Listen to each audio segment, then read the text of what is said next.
Bienvenidos al evento académico internacional alrededor de los estudios semióticos, reuniendo tres importantes espacios.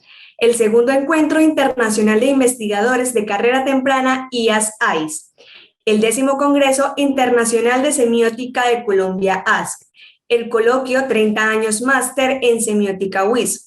Agradecemos a la Asociación Internacional de Semiótica, Asociación de Semiótica Colombiana, Universidad Industrial de Santander y Federación Latinoamericana de Semiótica, quienes hacen posible este evento con el apoyo del Doctorado en Comunicación, Lenguajes e Información de la Pontificia Universidad Javeriana y al equipo técnico Organización Campus AS.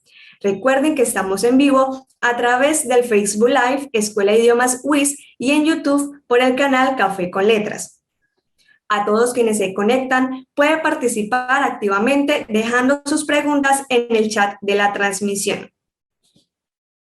Hoy 2 de octubre en la sala 2, mesa 1 titulada Semiótica y Movimientos Sociales, contamos con la presencia de la doctora Isabel Galindo Aguilar, coordinadora de esta mesa, con su intervención Tejiendo Insurgencias para repolitizar la mirada, las narrativas desobedientes como dispositivos de intervención política y sanación. Asimismo, hace presencia el doctor Francisco de Parres Gómez, con su intervención Recursividad estética occidental eurocentrada, aestesis decolonial desde la transdisciplinariedad y el arte de resistencia. Doctora Isabel Galindo Aguilar tiene la palabra. Muchas gracias. Bienvenidos a la mesa Semiótica y Movimientos Sociales. Estaremos reflexionando en torno a narrativas desobedientes y a prácticas artísticas de resistencia. En esta sesión somos dos ponentes egresados del posgrado de la Escuela Nacional de Antropología e Historia de México, que hemos realizado nuestra investigación desde la transdisciplinaridad, acompañados por la doctora Julieta Jaira. Además, uno de los enfoques que hemos utilizado para analizar la disputa de sentidos ha sido la semiótica de la cultura, de la que Yuri Lotman es precursor y a la que hemos tenido acceso gracias a las traducciones al español realizadas por el cubano Desiderio Navarro. Para iniciar, les voy a compartir pantalla. Mi presentación está titulada Tejiendo Insurgencias para repolitizar la mirada, las narrativas desobedientes como dispositivos de intervención política y sanación. Para iniciar, es indispensable situarnos. En 2016 realicé una estancia de investigación en la Universidad Andina Simón Bolívar en Ecuador, e inicié un viaje para tejer estas sabidurías insurgentes. Me acerqué, por medio de la lectura, a las reflexiones en torno a la colonialidad del ver realizadas por el mexicano Joaquín Barrientos, por un texto de su autoría incluido en Desenganche, Visualidades y Sonoridades Otras, publicada en Quito por La Troncal. Si bien las premisas de Michel Foucault permiten el acercamiento a la discusión sobre la voluntad de verdad que existe detrás de toda formación discursiva y también al entendimiento del régimen visual y el régimen discursivo como ejercicio de poder, la forma en que operan estos regímenes en los estudios visuales es explorada por Joaquín Barrientos, quien mediante la caracterización de la colonialidad del ver logra poner en evidencia mecanismos y tecnologías visuales mediante las que se inferioriza y racializa a los integrantes de las naciones enraizadas en este continente. Así, Barrientos aproxima al lector a dos categorías metafóricas, el hambre por los metales y el hambre por la alteridad. El hambre por los metales se refiere a la necesidad de los colonizadores por extraer y consumir los valores de cambio más preciados de la época. Barrientos además encuentra que los colonizadores no solo tenían hambre de riquezas, sino que también de alteridad, una necesidad de fijar y consumir una narrativa y una imagen acerca del invadido, como un caníbal, y así justificar el despojo y la invasión en el territorio que habían vencido militarmente. Francisco Pineda, por su parte, explica cómo la construcción imaginaria del salvajismo ha servido como argumento de la esclavitud y el genocidio desde la invasión colonial, y cómo este discurso racista fue usado como una estrategia de contrainsurgencia por ejemplo, durante la Revolución Zapatista. En consecuencia, a pesar de que tanto el hambre por los metales como el hambre por la alteridad han mutado de acuerdo a los intereses de la empresa colonial vigente, existe un continuum en el discurso racista fundado en la construcción imaginaria colonial del salvajismo, el cual sigue operando para desterrar y exterminar a los insumisos. Es decir, esta construcción racista sigue siendo utilizada como argumento de la criminalización de la insurgencia, el cual ha servido para reactualizar el hecho colonial. En este proceso de análisis, las reflexiones de Silvia Rivera Cusicanqui son fundamentales. Resuena con fuerza su explicación de la existencia de un código metafórico de la violencia que detona la insurgencia. Ella explica el funcionamiento de este código al relatar cómo, mediante el descuartizamiento o la decapitación y la incineración, se desmembró el cuerpo de los insurrectos durante la invasión colonial, y explica: en el primer caso, los miembros cercenados del cuerpo del castigado fueron esparcidos por toda la geografía de la rebelión, y en el segundo, sus cenizas fueron echadas a los ríos, igual que las cenizas de las huacas durante la extirpación de las idolatrías. El código metafórico de la violencia que se construyó ante estos actos crueles que buscaban desmembrar el cuerpo insurgente fue la promesa de su retorno en el tiempo de la renovación. El cuerpo indígena despedazado volverá a unirse, lo hizo con Amaru y Katari, y habrá sonado entonces la hora del Pachacuti, tiempo de la renovación, revolución. Este código metafórico de la violencia quedó fijado en lo que he denominado la memoria de la cultura insurgente, para lo cual retomo premisas de Yuri Lotman respecto a la memoria de la cultura y premisas de Patricio Guerrero en cuanto a la sabiduría insurgente. Entonces, cuando el invasor renueva su derecho de conquista y vuelve a desmembrar el cuerpo desobediente, este código también se reactualiza y se renueva la insurgencia, la cual está sedimentada en la memoria de la cultura, en la larga siembra de más de 500 años de rebeldía de las naciones enraizadas. Una obra fundamental para entender el código metafórico de la violencia es Adiós Ayacucho, de Julio Ortega, una novela peruana publicada por primera vez en 1986 durante el conflicto armado, la cual inicia anunciando: vine a Lima a recobrar mi cadáver. La versión teatral de Miguel Zapata, del grupo Yuyashkani, completa el sentido profundo de esta obra para denunciar los horrores de la violencia racista a través de la voz del desaparecido, es decir, a través de un acto político que repara la memoria de la cultura insurgente, el viaje de Alfonso Canepa de Ayacucho a Lima, para reunir todas las partes de su cuerpo desaparecido durante el conflicto armado en Perú. Esta obra hace sonar su voz y permite sentir vívidamente su propósito de reunir sus pedazos, aún después de las prácticas discriminatorias en los juzgados, aún después de la tortura, aún después del desmembramiento, aún después de las inscripciones en su cuerpo racializado. En esta lucha de sentidos, como la ha caracterizado potentemente Patricio Guerrero, en la que se está renovando el derecho de conquista del invasor y la resistencia al orden colonial, la representación ha jugado un papel determinante. Por un lado, desde la mirada panóptica colonial y el hambre por la alteridad, se han producido y fijado narrativas con estereotipos racializadores que se han constituido como parte de un régimen de representación hegemónico. Por ejemplo, las pinturas de castas, las fotografías con fines antropométricos, las curadurías eurocéntricas de los museos o los documentales etnográficos que retratan a las naciones enraizadas desde la construcción imaginaria colonial del salvajismo.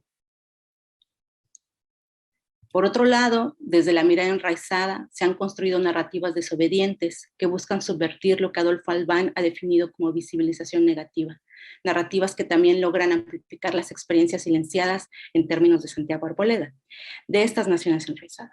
Por ejemplo, mediante el arte corporal y de acción, el arte contemporáneo o relacional, la escultura social, la instalación, la intervención del espacio público y de diversos soportes como la fotografía, el performance, las obras teatrales o el cine documental enraizado. Así, las narrativas desobedientes repolitizan la mirada, produciendo el siguiente movimiento: de una mirada habitual construida a partir de las narrativas hegemónicas que silencian experiencias y se fijan a partir de estereotipos racializadores, a una mirada crítica del orden político, económico, militar, estético y cultural. Además, estas narrativas se construyen desde la cosmoexistencia, es decir, desde el lugar que ocupamos en el mundo, en la comunidad, en el barrio, en el aula, en la protesta, en el congreso, en la corte, en el museo, y en todo aquel territorio en que se sitúe y se encarne la visibilización negativa, o donde se silencien las experiencias de quienes no son parte de las sociedades de discurso.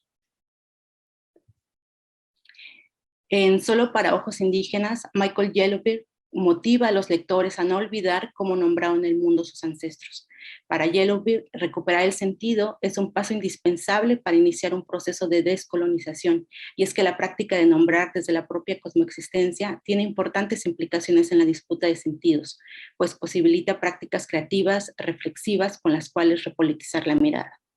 En náhuatl, de Chilac, Puebla, el nahuatlato y poeta Armando Martínez, en conversación con Cuespalin Rodríguez, ofrece una definición fértil del concepto artista. Él refiere que la machichihuani es aquella persona que crea saber con las manos.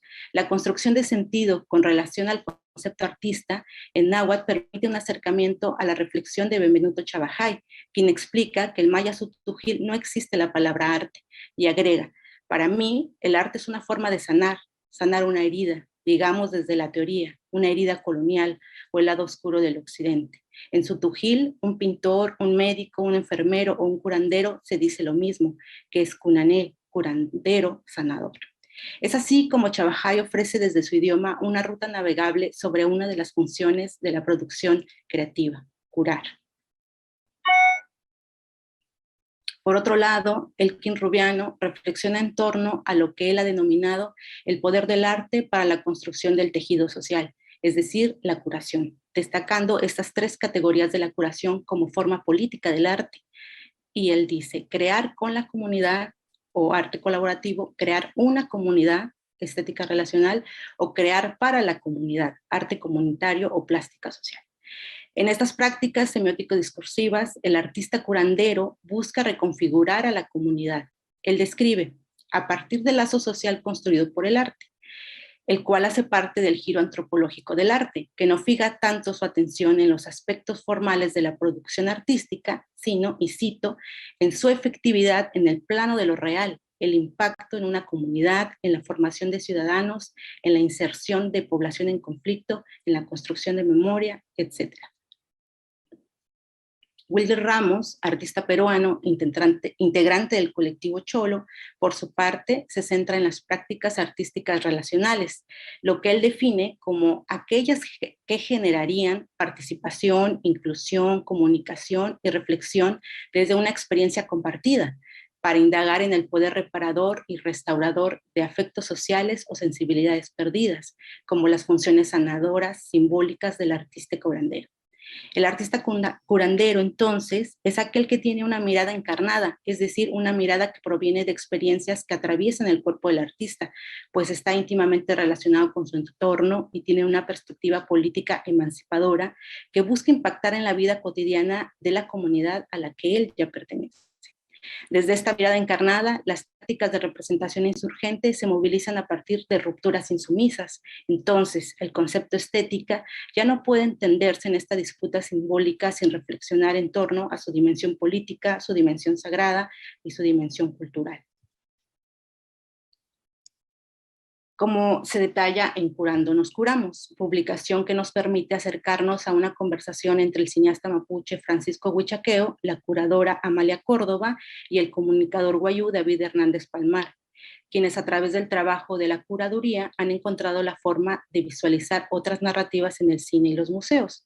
Estos autores han indagado en cómo nombrar la práctica de hacer curaduría. Huichaqueo comparte: estuve pensando en ello bastante tiempo y llegué a la palabra mapudungun ascun, dejar arreglado, dejar en orden, dirigir, apuntar, poner algo con el frente hacia cierto lado.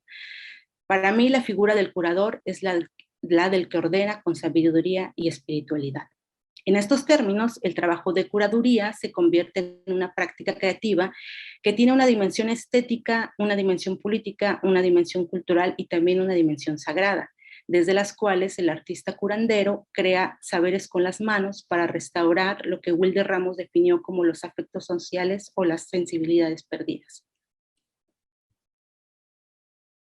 En el caso de Bueno Pelum, Portal de Luz, Huichaqueo narra cómo ordenó este tejido de textos complejos desde la sabiduría y espiritualidad de sus mayoras, quienes lo guiaron en dicho proceso de curaduría y lo ayudaron a enfrentar las tensiones y conflictos que surgieron al enlazar la cosmoexistencia mapuche con la visión museográfica institucional, cuando el museo sirvió como un espacio de mediación para recuperar el sentido sagrado de lo que eran considerados objetos arqueológicos. Piezas de la colección del Museo Chileno de Arte Precolombino, las cuales, explica Huichaqueo, posiblemente llegaron ahí de saqueos o de expropiaciones, de la misma pacificación de la Araucanía, y otras de ventas del propio mapuche por la pobreza, por lo que Huichaqueo tenía conflictos en aceptar la propuesta de realizar dicha curaduría. Al final, la acción de curar esta muestra tenía un carácter de intervención, significaba intervenir el museo para reparar el sentido de las piezas y reconectarlas a la comunidad mapuche y lograr una misión: curando, nos curamos. Para realizar este ordenamiento de las piezas, Huichaqueo debía esperar la llegada del Pegna, iluminación, revelación. Además, para ordenar con sabiduría y espiritualidad, tuvo la guía de Juana Payalef y de la machi Silvia Calfumán, Cóndor Azul. Huichaqueo también ha reflexionado sobre la necesidad de fundar una imagen desde el texto interior a través de revelaciones, y en esta ocasión mediante el Pegma, como fundamento del proceso creativo sanador. Curó la exposición Bueno Pelum, Portal de Luz, como una propuesta de narrativa que desobedece a los modos de compartir las prácticas culturales y sagradas de las naciones enraizadas en los museos, para así recuperar su sentido ancestral.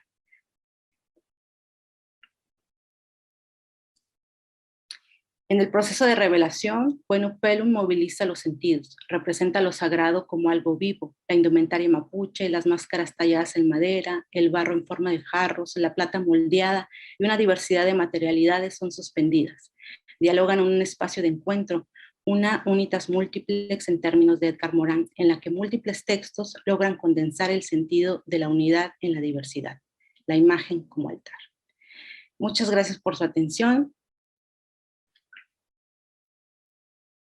Enseguida daremos paso al siguiente ponente y al final abriremos un espacio para preguntas y comentarios.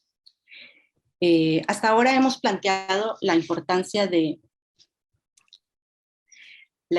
reflexionar en torno al arte y la estética desde sus múltiples dimensiones, destacando su potencia política y sagrada. A continuación, el doctor Francisco de Parres nos compartirá su ponencia titulada Recursividad estética occidental eurocentrada, estesis de colonial desde la transdisciplinaridad y el arte de resistencia. Francisco de Parres es doctor en antropología, miembro de la Asociación de Antropólogos Iberoamericanos en Red, España, de la Unión de Científicos Comprometidos con la Sociedad, premiado por el Programa de Estímulo a la Creación y Desarrollo Artístico, ponente en foros internacionales y autor de varios capítulos de libros. Los temas de su trabajo doctoral son las estéticas de la ruptura, el binomio arte-resistencia, la semiótica de la cultura, la semiótica visual, los movimientos sociales y la estética decolonial. Adelante, Francisco. Bueno, primero agradecer a Isabel por moderar la mesa y también a los organizadores y organizadoras de este encuentro. Y lo que yo les voy a presentar se relaciona mucho con la ponencia que dio anteriormente la doctora Isabel Galindo sobre temas en torno a la estética y la resistencia en el caso de México y que se conectan también con las aestesis de resistencia que ha presentado la doctora Isabel Galindo anteriormente. Entonces, señalaremos algunos planteamientos que pueden contribuir a la discusión en torno a la existencia de una colonialidad estética que se ve reflejada en el predominio de la reproducción de los cánones estéticos occidentales, lo que deviene en procesos de dominación por parte de la clase hegemónica que invisibiliza formas de representar que difieren de las concepciones que se encuentran en la cima de las jerarquías estéticas, también de barrientos, y que por ende oprimen la dimensión emocional de infinidad de sujetos a nivel global. Estos juicios preponderantes se encuentran fundamentados en una concepción estética del imaginario occidental eurocentrado, que haciendo uso de la colonialidad de Quijano, produce relaciones asimétricas en torno a las prácticas representacionales y su valoración. Para concretar lo anterior, tomaremos como ejemplo el caso del arte y las desigualdades que se generan en torno a su valoración con base en la discriminación. Como primer momento fundador de la estética occidental, se parte de la idea que, cito a Gómez y Miñolo, el discurso filosófico estético europeo construyó su propio pasado en el arte de Grecia y Roma y logró establecerlo como criterios y categorías para sentir y para valorar y para teorizar. Cierro cita. Lo anterior provocó que otro tipo de discursos, formas de representaciones y sensaciones localizadas fuera de este discurso filosófico estético europeo fueran invisibilizados, deslegitimando así las historias locales y el conocimiento en cuanto a sensibilidad artística se refiere de todos aquellos que no formaran parte del discurso occidental. En un segundo momento, si se puede llamar de expansión de la estética occidental, tiene su lugar en la transformación del concepto griego de aestesis al concepto de estética, desarrollado por Kant en 1764, ya que en el momento en el cual se considera que la estética se centraría en el estudio de lo bello y lo sublime, la cara opuesta a esta perspectiva tendría que ser lo bello y lo antisublime, imponiendo así una jerarquización que privilegia ciertas formas de representación de la belleza, poniendo en primer lugar a la occidental eurocentrada en relación con las demás. Esta concepción por mucho tiempo se ha autoafirmado como hegemónica gracias a la naturalización de patrones de dominación que se traducen en colonialidad estética. Con estos elementos entonces podemos enunciar algunas premisas que construimos utilizando la semiótica, pero también la transdisciplinariedad de lo que caracterizaría a la estética occidental eurocentrada, que en este caso sería una expresión de la historia del arte universal, entre comillas, y unilineal, una concepción restrictiva a la belleza fundamentada en Occidente, derivada de la clasificación social, reservada para la valoración de las creaciones de los grupos hegemónicos, creadora de jerarquías civilizatorias a través de la raza, el sexo, la clase, la división internacional del trabajo y la etnia, entre otras, la reafirmación del discurso moderno, blanco, ilustrado, patriarcal, racista y capitalista, una política de dominación, síntoma de la sordera epistémica de la modernidad y un discurso de exclusión que invisibiliza prácticas sensibles otras. Y por ello lo consideramos también desde la perspectiva de colonial, junto con otros y otros autores, como elemento fundante del norte global. En respuesta al anterior, desde la perspectiva crítica de la modernidad-colonialidad, surge la propuesta de retomar la significación primigenia de aestesis, no como un retorno a la visión restrictiva de belleza y de sentir occidental y eurocentrada, sino como el reconocimiento de que existen infinidad de formas de conocer y de representar el mundo a través de los sentidos que han sido negados por la historia. En lo referente a la estesis decolonial, Madina Tlostanova expone que para poder llevar a cabo este proceso de separación, de exclusión de la estética occidental eurocentrada, es necesaria la repolitización de la estética, sin pasar por alto que al interior del campo artístico existe el ejercicio de poder político. Para concebir entonces una estesis decolonial, no se apela a una universalidad, sino a una diversidad pluritópica que fundamenta la construcción del juicio estético, articulado con el nivel de la cultura y con las diferentes semióticas que se generan en una cultura determinada. Lo importante es que si bien se reconoce que existen relaciones asimétricas al interior, al contrastar múltiples aestesis o semióticas también, estas no se jerarquizan o se contraponen, haciendo énfasis en que pensar la estética de forma unilineal, además de ser erróneo, es excluyente y genera patrones de dominación. La estesis decolonial propone entonces, según Miñolo, Pedro Pablo Gómez y Madina Tlostanova, hacer un ejercicio que cruza lo racional con lo sensible, teniendo como fin descolonizar la estética, subvirtiendo las jerarquías de la mirada occidental, y así, de tal manera, podemos entonces, desde una perspectiva también transdisciplinaria, caracterizar lo que concebimos por aestesis decolonial, con las siguientes premisas. La estesis decolonial entendemos como formas de sensibilidad a partir de las cuales conocemos y construimos el mundo, como una ampliación de las concepciones en donde la experiencia sensible no se reduce a la belleza o al goce, como una ruptura con la colonialidad estética, diseñada para producirse, circularse y consumirse en torno a públicos amplios, como una práctica histórica de resistencia frente a la colonialidad estética, una forma de sanación frente a la herida colonial también, una manifestación del pluralismo epistémico, subversión de las jerarquías estéticas, desobediencia epistémica, emergencia de otras memorias u otras semióticas de la cultura también, que recuperan la memoria de la cultura digamos, de la periferia de la semiosfera global, un elemento fundante del sur global y por lo tanto un ejercicio de liberación.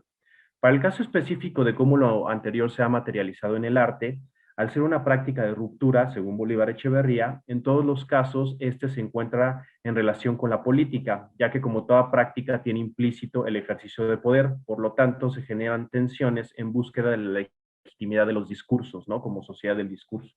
En ese sentido, el arte puede funcionar como ejercicio de dominación o como ejercicio de liberación, dependiendo del lugar de enunciación y la intencionalidad de quien lo produce. Cuando de manera explícita se produce arte con un fuerte contenido político, este puede denunciar algunas de las estructuras del poder hegemónico dentro de la sociedad, como el Estado, el capitalismo o algunas desigualdades. Sin embargo, cuando no se hace una crítica profunda también a la clasificación social que dio forma a la modernidad colonial, esta crítica está poco orientada a cuestionar el sistema imperante dentro del arte, que también es un eslabón de estas asimetrías. Desde las lógicas dicotómicas cartesianas como formas de pensamiento constitutivas de Occidente, se crearon jerarquías civilizatorias a través de la raza, el sexo, la división internacional del trabajo y otros sistemas clasificatorios que posteriormente se tradujeron en esto, ¿no? En la pirámide de las jerarquías estéticas, que hicieron más profundas esas asimetrías, donde el ideal de belleza que se busca reafirmar es al mismo tiempo el que legitima el discurso de los colonizadores y sus prácticas. No olvidemos que lo semiótico también opera dentro de lo concreto, de tal manera que con base en el imaginario construido por los colonizadores, se crearon falsas oposiciones y con ello argumentan la pertenencia y el control de lo político, de lo económico, de la subjetividad, del conocimiento, de la autoridad, la naturaleza, el género, la sexualidad y por supuesto del arte y las formas de representarse con base en estas jerarquías estéticas. Al ser procesos, entonces, la estética occidental eurocentrada y la estésis decolonial podrían existir incluso posicionamientos y gradajes en un ir y venir. No se puede liberarse de los patrones de las jerarquías estéticas ni de la estética occidental eurocentrada de la noche a la mañana. Esto se da a partir de la toma de conciencia desde el pensamiento crítico y por lo tanto es un posicionamiento frente al mundo que se va construyendo con el tiempo. Es así que existe una continuidad entre estética occidental eurocentrada, el arte, y la estésis decolonial, donde el segundo, es decir, el arte, queda en medio. Por eso hay préstamos de sentido o intersemiosis entre las distintas posiciones. Sin embargo, las prácticas desde el posicionamiento de resistencia se van afinando para cada vez alejarse más de la primera, es decir, alejarse más de la estética occidental eurocentrada, sobre todo cuando estas prácticas se conectan con la toma de conciencia de los sujetos dentro de la clasificación social. Entonces, ahora vamos a pasar como un poco a ejemplificar esto en el caso del zapatismo en México. Dicho lo cual, consideramos que algunos movimientos sociales expresan en su arte una profunda crítica a la colonia y a sus procesos, no únicamente por la semiosis que buscan dignificar el pasado de sus poblaciones y reescribir esas aparentes dicotomías entre los vencedores y los vencidos, sino además porque ello se pronuncia desde lo que podríamos ubicar como la liminalidad o el exterior de lo considerado valioso por la modernidad colonial. Para el caso de la codificación histórica, en donde fueron producidas las obras que nos interesan, por ejemplo, las del zapatismo de Chiapas, México, ellas forman parte de la producción creativa de un movimiento social de corte indígena y son expuestas en su mayoría en territorios autónomos.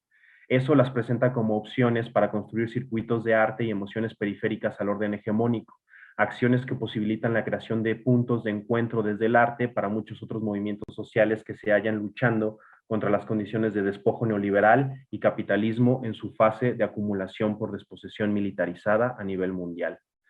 A diferencia de las dinámicas de las que se vale la estética occidental eurocentrada, donde se exalta la figura del genio creativo y solo el conocimiento especializado es el que sobresale en el mundo del arte, como los curadores, los críticos y los galeristas, en las aestesis, en este caso zapatistas, la figura del autor o el artista, entre comillas, cobra poca relevancia, ya que se da paso a actos creativos de orden colectivo donde toda la comunidad participa. De las reivindicaciones de carácter étnico que en el principio tenía el zapatismo, se dio paso entonces en un intento por articular las resistencias a nivel mundial de muchos más sectores oprimidos que hoy en día han cambiado como su sujeto discursivo por una lucha por la humanidad. Entonces, por ejemplo, aquí vemos algunas obras de arte de las Panteras Negras y también de las revolucionarias del Kurdistán hechas junto con los y las zapatistas hechos en territorio autónomo.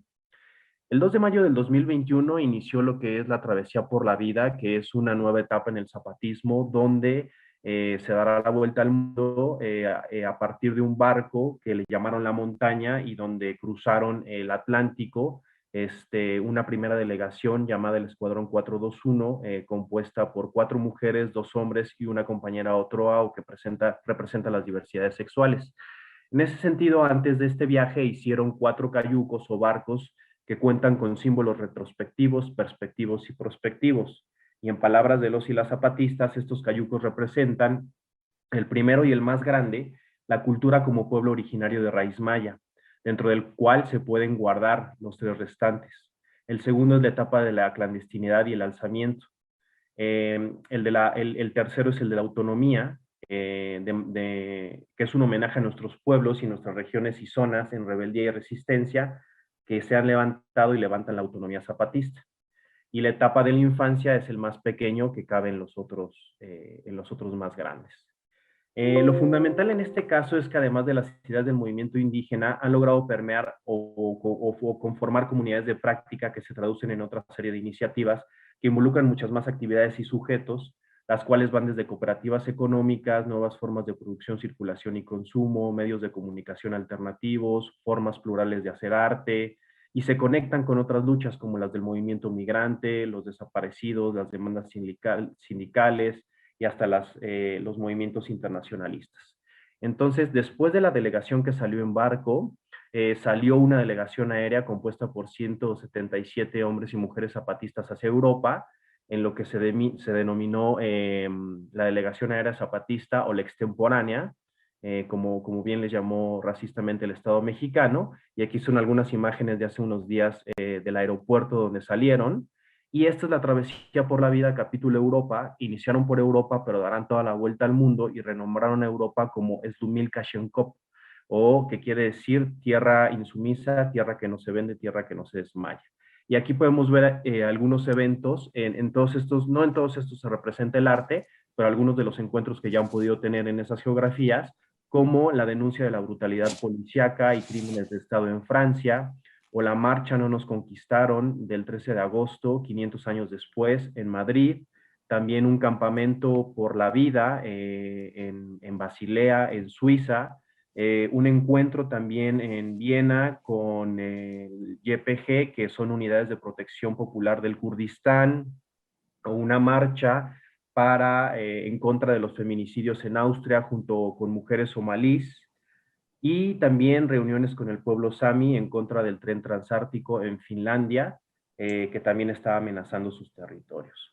Entonces, ya para terminar, estos solo son algunos de los encuentros que están teniendo, porque la gira va a durar 3 meses, después regresan otra vez a reflexionar esos encuentros transculturales y transsemióticos en sus territorios, y después irán a los demás continentes. Entonces, ya cierro con esto. Dice el subcomandante urgente Moisés: frente a los poderosos trenes, nuestras canoas; frente a las termoeléctricas, las lucecitas que las zapatistas dimos en custodia a las mujeres que luchan en todo el mundo; frente a los muros y fronteras, nuestro navegar colectivo; frente al gran capital, una milpa común; frente a la destrucción del planeta, una montaña navegando de madrugada. Somos zapatistas, portadores y portadoras del virus de la resistencia y la rebeldía, y como tales, iremos a los 5 continentes. Y bueno, nada más, ya para cerrar, cabe señalar que todos estos procesos que narré han sido acompañados de arte, y arte que hace reexistir a las aestesis de infinidad de pueblos invisibilizados por la cromática del poder y las jerarquías estéticas. En ese sentido, no se pueden comparar los procesos del arte con la ontogenética o la filogénesis, como si este tuviera estadios superiores o inferiores desde la óptica de un desarrollo lineal, donde necesariamente lo último es sinónimo de lo mejor, ya que esta visión infantiliza las producciones de las poblaciones periféricas e inferioriza la otredad. Los discursos y las prácticas aleccionadoras sobre el arte como ejercicio de poder, en el fondo, esconden un ejercicio de dominación sobre el plano experiencial, sensible y representacional de lo humano. El control de lo simbólico y lo semiótico tiene relación directa con el control de lo ontológico. En ese sentido, si se cancelan las posibilidades de representarse, también se cancelan las posibilidades de existir y por ende de trascender. Muchas gracias. Muchas gracias, Francisco. Bien, pues me parece que algo que atraviesa la mesa es esta idea de el arte para revelar lo concreto, lo material. Y me refiero con esto a cómo a través del arte podemos usarlo como, en mi caso, ¿no? Retomar estas prácticas artísticas tenía una intención de mostrar cómo lo simbólico tiene alcances materiales, ¿no? Y que estos alcances materiales están relacionados con la criminalización, con las inscripciones en el cuerpo racializado, ¿no? Y por otro lado, algo que me parece también que tiene que ver con las dos ponencias es las implicaciones que tiene hablar de la definición del arte y de la estética, ¿no? Y cómo separarnos un poco de toda la carga colonial que estos dos conceptos tienen, pero al mismo tiempo cómo no subestimar estas otras prácticas, ¿no? Entonces, cómo lograr entender un ejercicio casi como de homologación, no necesariamente de esa forma, pero que sí tiene que ver con no verlos de manera jerárquica, ¿no? Entonces, me gustaría que tú me comentaras un poco qué es lo que consideras que podemos hacer para seguir teniendo alcance en esta parte de lo que es definición, ¿no? Para mí, eh, yo lo que tenía como muy presente es que no quería homologarlo tal como tal, ¿no? Quería hablar sobre narrativas desobedientes, ¿no? Pero al final, a lo largo de mi investigación y a lo largo de las exposiciones que he podido dar en diferentes congresos, pues he tenido que hablar del concepto de arte y del concepto estética, ¿no? Para crear pues este mismo nivel de alcance, ¿no? Pero ¿cómo podemos superar, ¿no? Superar esta definición. ¿Has pensado un poco en eso? ¿Te gustaría comentar? Sí, claro que sí, Isabel. Muchas gracias. Me gustó mucho tu intervención y también encuentro que hay muchos puntos de conexión, principalmente en el posicionamiento desde narrativas o desde semiósferas y producciones semióticas de lo que la modernidad, colonialidad podría considerar la externalidad o lo que se ha invisibilizado, ¿no? Entonces es muy importante acompañar estos procesos y bueno, ahora tenemos nuevas herramientas desde la perspectiva de colonial que debaten estas cosas, como bien tú presentaste desde las jerarquías estéticas hasta la cromática del poder, ¿no? Que de barriendos que son hechos materiales, por eso yo también mencionaba que lo semiótico y lo simbólico es concreto, en el sentido en el que podemos ver esas jerarquías estéticas representadas, por ejemplo, en los cuadros de castas, ¿no? Que pasaste y cómo eso opera socialmente y se interconecta de manera transdisciplinaria también con otros niveles de la sociedad, con lo político, con lo económico, con el género, con la sexualidad, con la raza, como jerarquías que ordenan el mundo y que operan en lo fáctico, ¿no? Entonces, respecto a tu ponencia, me llamó mucho la atención esta categoría del código metafórico de la violencia, y creo yo que habría que decir que ese código metafórico de la violencia también tiene su parte física y que es una continuidad con la contrainsurgencia actual que se vive en diferentes procesos de Latinoamérica también, o de Abya Yala, mejor dicho, ¿no? En el caso de México, por ejemplo, apenas la semana pasada, mientras las bases de apoyo zapatistas están tratando de hacer una gira por el mundo, acá en México, desde grupos paramilitares, secuestraron a dos de sus bases de apoyo, por ejemplo, ¿no? De las juntas de buen gobierno, que son gente tomadora de decisiones comunitarias, ¿no? También están surgiendo nuevos grupos de guerrillas legítimas del pueblo, por ejemplo, en Panteló o en la zona de Aldama y Chalchihuitán. Hay constantemente enfrentamientos de grupos paramilitares que se sabe que tienen vinculación, por lo menos, con el gobierno local, en este caso con el Partido Verde, y cobijados por el gobernador que es Rutilio Escandón. Y todas estas estrategias de contrainsurgencia en diferentes niveles van desde lo artístico, lo narrativo, lo simbólico y también lo concreto, ¿no? Entonces, es bueno también tratar de involucrarse con lo que tú esto le llamas como narrativas desobedientes. Y en torno a la no existencia de la palabra de arte en maya, me llama también mucho la atención porque se relaciona con justo romper con estas jerarquías de la clasificación social moderno coloniales en el sentido en el que no existe arte porque justo las esferas de la vida no tienen un proceso de especialización como lo tienen en la modernidad capitalista, donde la que es científica, la que es artista, ¿no? El que es campesino es campesino, ¿no? Sino que existe una continuidad de las esferas de la vida en donde el arte es una más de las esferas del trabajo y del trabajo también comunitario, ¿no?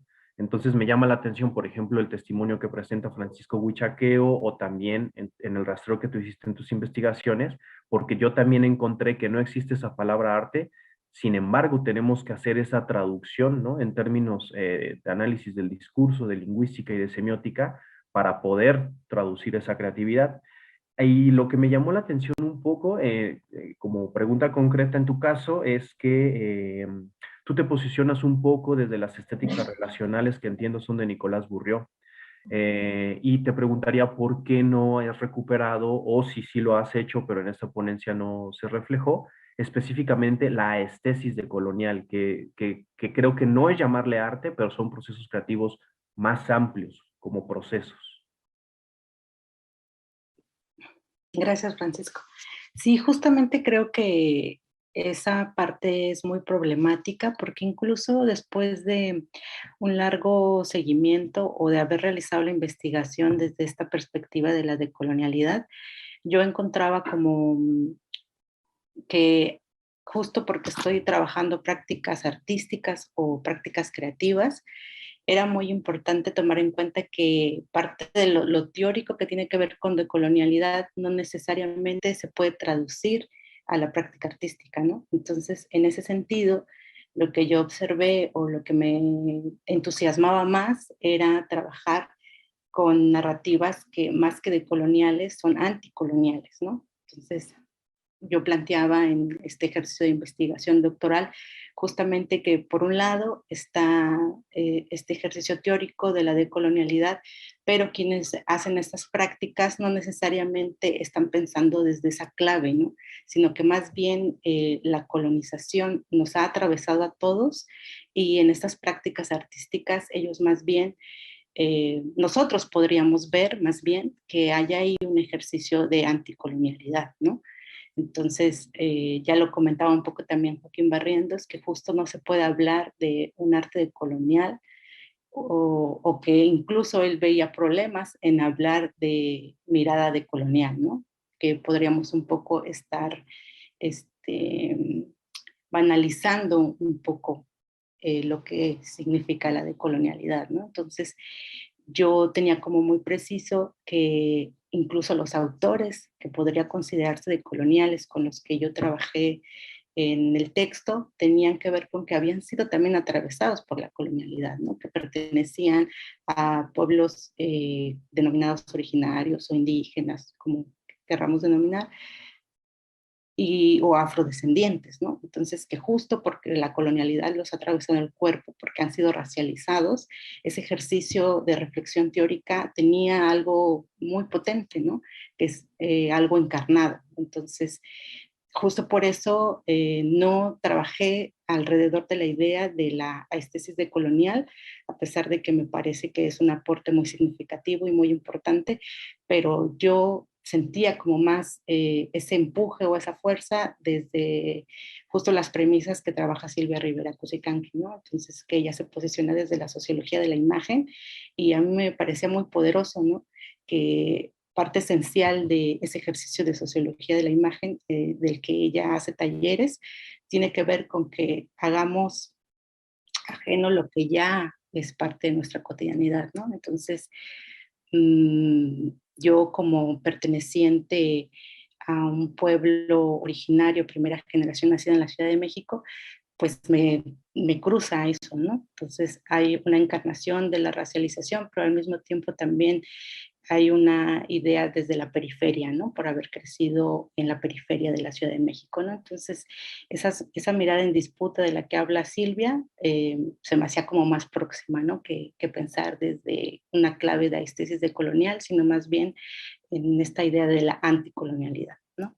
Entonces, me parece un tema súper extenso en el que podríamos profundizar un montón, ¿no? Pero para finalizar, a mí me gustaría que tú nos contaras un poco acerca de de cómo justo esto de lo que hablamos, de esta parte teórica, de que habernos involucrado un poco en clave de colonial o haber visto un poco todo desde esta mirada, cómo después lo has tú llevado hacia tu práctica misma como fotógrafo, ¿no? Entonces, cómo tú has documentado todo este proceso y cómo parte esencial de tu trabajo ha tenido que ver con tu propio trabajo fotográfico, ¿no? Que nos presentabas en la ponencia. Entonces, si nos quieres contar un poco sobre esta relación que es, pues, poner también el cuerpo, ¿no? Muchas gracias, Isabel. Sí, estoy totalmente de acuerdo y espero no equivocarme, pero creo que precisamente Silvia Rivera Cusicanqui es una frase que justo da cuenta de lo que tú estás diciendo, que dice lo poscolonial puede ser un proceso, lo decolonial es una moda y lo anticolonial es un posicionamiento político, ¿no? Que son como justo lugares de enunciación todos muy distintos. Entonces, se me hace justo muy interesante cómo lo relacionaste tú. Respecto a mi propia práctica fotográfica, es algo que ha sido un proceso de redefinición también constante, porque tú que trabajas con documentalistas lo sabes, quizá no desde los documentalistas que tú trabajas, porque justo rompen con estas relaciones jerárquicas de la mirada del poder, pero el hecho de registrar imágenes, sea en fotografía o sea en video, es un proceso que fácilmente se puede convertir en antropofagia, ¿no? O en una exotización de tratar de consumir la imagen de la otredad. Entonces, algo que en lo personal me ha ayudado es sobre todo desde la transdisciplinaridad también el establecimiento de un buen rapport, ¿no? Una cierta ética en el hecho de saber qué registrar, no registrar también, tomando en cuenta que se trabaja con movimientos sociales donde puede estar en juego su seguridad, ¿no? Incluso su vida misma. Y otro de los procesos que ha ayudado a que se rompa justo con esa antropofagia o con querer consumir la imagen de los y las otras a través de la cámara es la socialización de las imágenes, ¿no? La socialización de las imágenes al servicio de los mismos movimientos que en algún momento se han apropiado de ellas y que terminan ayudándoles en su propio fin político, que al mismo tiempo es un posicionamiento que yo asumo porque creo en ese proyecto, ¿no? Entonces, el tratar de no solo hacer quizá hasta un fotoperiodismo extractivista u otro tipo de relaciones de consumo de la imagen, sino tratar de poner estos medios al servicio de las propias comunidades, es un poco lo que me ha ayudado a tratar de que mi quehacer contribuya, aunque sea de la externalidad, pero para también impulsar estos procesos y potenciarlos. Perfecto, pues muchas gracias, Francisco. Estamos cerrando la mesa y pues agradecemos a quienes estuvieron siguiéndonos, en especial a Oscar Treviño, quien nos envió felicitaciones y un abrazo. Muchas gracias por acompañarnos y estén pendientes de la siguiente mesa. Muchas gracias.